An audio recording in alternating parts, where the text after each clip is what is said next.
ஞானம் என்பது 3 வகைப்படும். அவை உபாய ஞானம், உண்மை ஞானம், அனுபவ ஞானம். இவற்றின் தாத்பரியம் நட்சத்திர பிரகாசம் போல் தோன்றிய ஜீவ அறிவே உபாய ஞானம். சந்திர பிரகாசம் போல் தோன்றி அறியும் ஆன்ம அறிவே உண்மை ஞானம். எல்லா வஸ்துக்களையும் தெரிந்து அனுபவிக்க செய்கின்ற சூரிய பிரகாசம் போன்ற கடவுளறிவே அனுபவ ஞானம். ஒரு வஸ்துவை அதன் நாம ரூபமின்றி காண்பது இந்திரிய காட்சி, இந்திரிய அறிவு. கூடமாக அறிதல் கரண காட்சி, கரண அறிவு. இன்னதென்று தெரிதல் ஜீவ காட்சி, ஜீவ அறிவு. எதையும் தானாக அறிதல் ஆன்ம காட்சி, ஆன்ம அறிவு.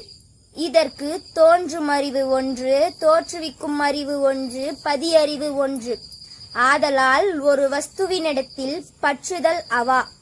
அதை அனுபவிக்க வேண்டுமென எழுந்தது ஆசை. அதன் மயமாதல் காமம்.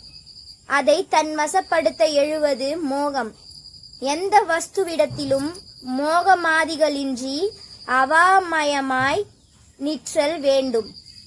ஞான வகை: உபாய ஞானம், ஜீவ அறிவு, நட்சத்திர பிரகாசம். உண்மை ஞானம், ஆன்ம அறிவு, சந்திர பிரகாசம். அனுபவ ஞானம், கடவுளறிவு, சூரிய பிரகாசம். உபாய ஞானம் என்பது நட்சத்திரம் பிரகாசம் போல் தோன்றிய ஜீவ அறிவு. உண்மை ஞானம் என்பது சந்திர பிரகாசம் போல் தோன்றிய ஆன்ம அறிவு.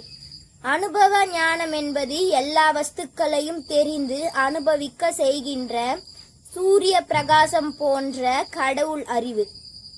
ஆகையால் கடவுளை ஆன்ம அறிவை கொண்டு அறிய வேண்டும்.